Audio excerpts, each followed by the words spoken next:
You, John Fitzgerald Kennedy, do solemnly swear. I, John Fitzgerald Kennedy, do solemnly swear. That you will faithfully execute the office of President of the United States. That I will faithfully execute the office of President of the United States. And will, to the best of your ability. And will, to the best of my ability. Preserve, protect, and defend the Constitution of the United States. Preserve, protect, and defend the Constitution of the United States. So help you God. So help me God.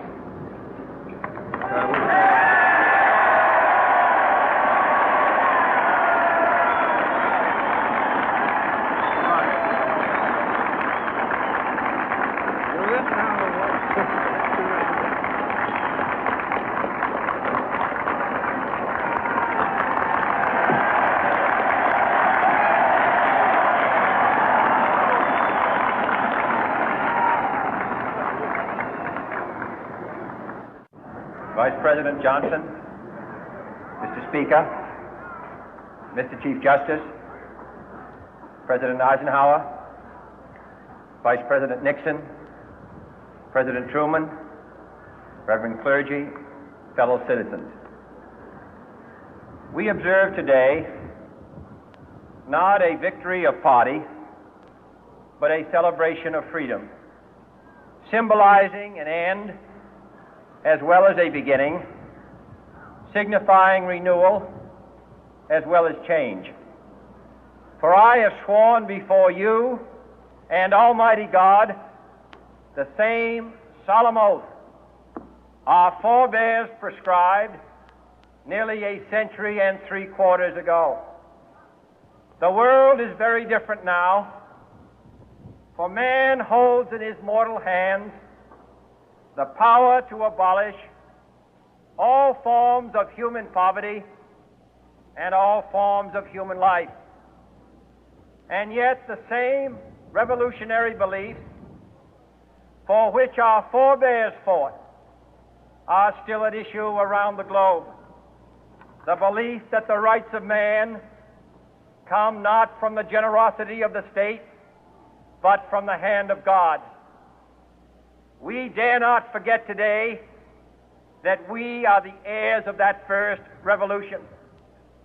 Let the word go forth from this time and place to friend and foe alike that the torch has been passed to a new generation of Americans born in this century, tempered by war, disciplined by a hard and bitter peace, proud of our ancient heritage, and unwilling to witness or permit the slow undoing of those human rights to which this nation has always been committed and to which we are committed today at home and around the world.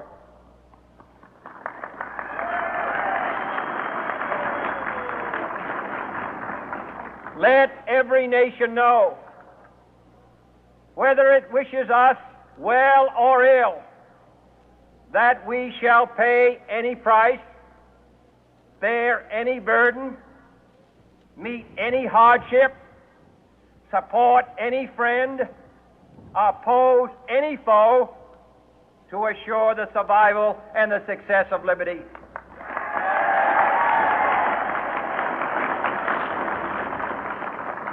This much we pledge and more. To those old allies whose cultural and spiritual origins we share, we pledge the loyalty of faithful friends. United, there is little we cannot do in a host of cooperative ventures. Divided, there is little we can do, for we dare not meet a powerful challenge at odds and split asunder. To those new states whom we welcome to the ranks of the free, we pledge our word that one form of colonial control shall not have passed away merely to be replaced by a far more iron tyranny. We shall not always expect to find them supporting our view, but we shall always hope to find them strongly supporting their own freedom, and to remember that in the past, those who foolishly sought power by riding the back of the tiger ended up inside.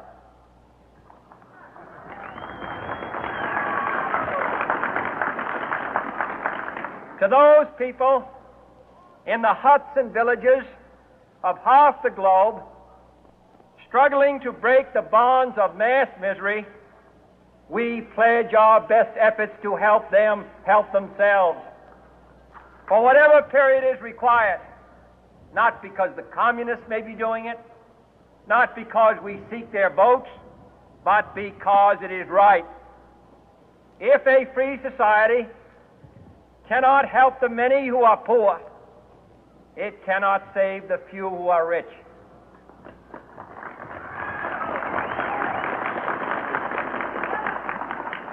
To our sister republics south of our border, we offer a special pledge to convert our good words into good deeds, in a new alliance for progress, to assist free men and free governments in casting off the chains of poverty. But this peaceful revolution of hope cannot become the prey of hostile powers. Let all our neighbors know that we shall join with them to oppose aggression or subversion anywhere in the Americas.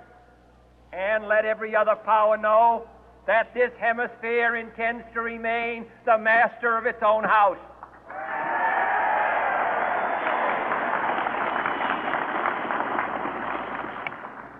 To that world assembly of sovereign states, the United Nations, our last best hope, in an age where the instruments of war have far outpaced the instruments of peace, we renew our pledge of support to prevent it from becoming merely a forum for invective, to strengthen its shield of the new and the weak, and to enlarge the area in which its writ may run.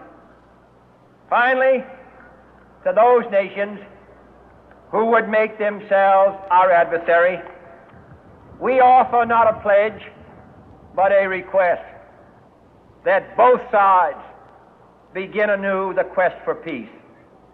Before the dark powers of destruction, unleashed by science, engulf all humanity in planned or accidental self-destruction, we dare not tempt them with weakness, for only when our arms are sufficient beyond doubt can we be certain beyond doubt that they will never be employed. But neither can two great and powerful groups of nations take comfort from our present course, both sides overburdened by the cost of modern weapons, both rightly alarmed by the steady spread of the deadly atom, yet both racing to alter that uncertain balance of terror that stays the hand of mankind's final war. So let us begin anew, remembering on both sides that civility is not a sign of weakness, and sincerity is always subject to proof. Let us never negotiate out of fear, but let us never fear to negotiate.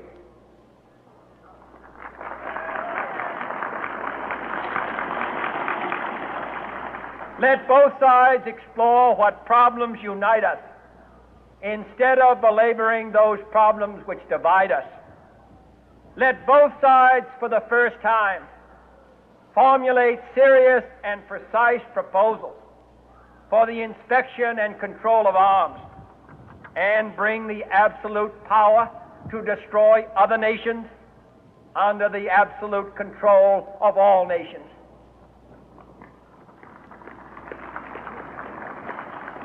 Let both sides seek to invoke the wonders of science instead of its terrors.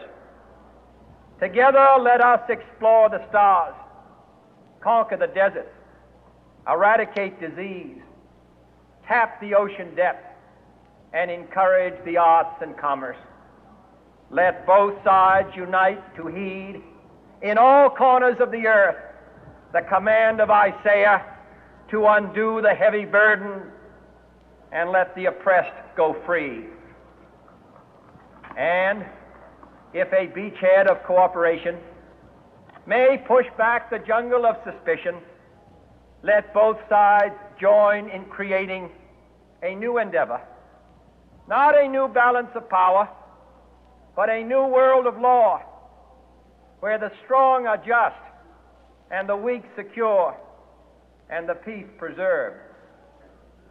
All this will not be finished in the first 100 days, nor will it be finished in the first 1,000 days, nor in the life of this administration, nor even perhaps in our lifetime on this planet.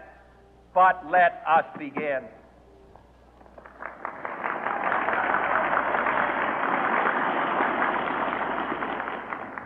In your hands, my fellow citizens, more than mine, will rest the final success or failure of our course. Since this country was founded, each generation of Americans has been summoned to give testimony to its national loyalty. The graves of young Americans who answered the call to service surround the globe.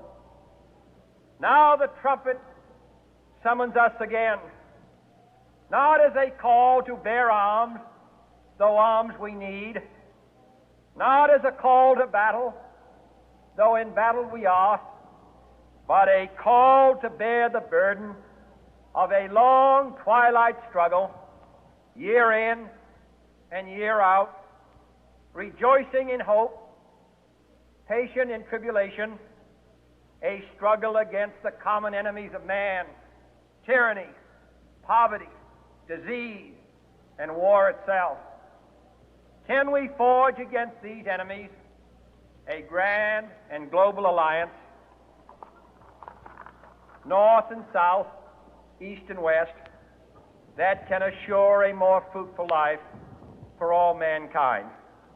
Will you join in that historic effort?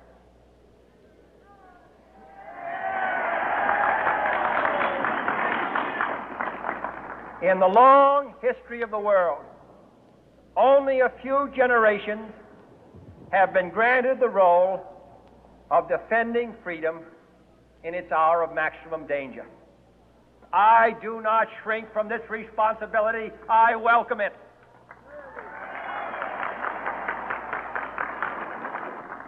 I do not believe that any of us would exchange places with any other people or any other generation.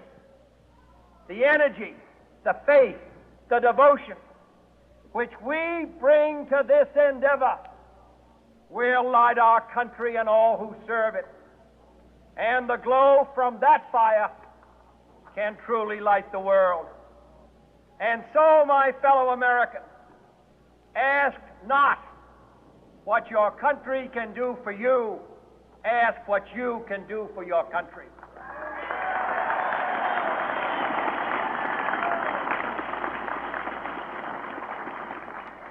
My fellow citizens of the world, ask not what America will do for you, but what together we can do for the freedom of man.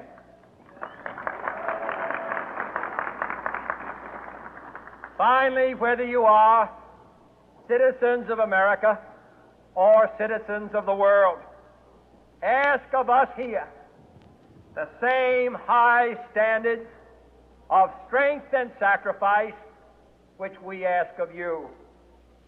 With a good conscience, our only sure reward, with history the final judge of our deeds, let us go forth to lead the land we love, asking His blessing and His help, but knowing that here on earth God's work must truly be our own.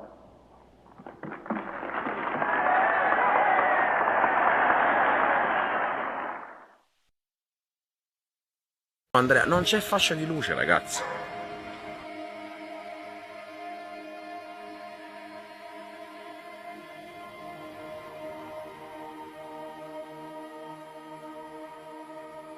Ancora ci sono. Sì, ancora.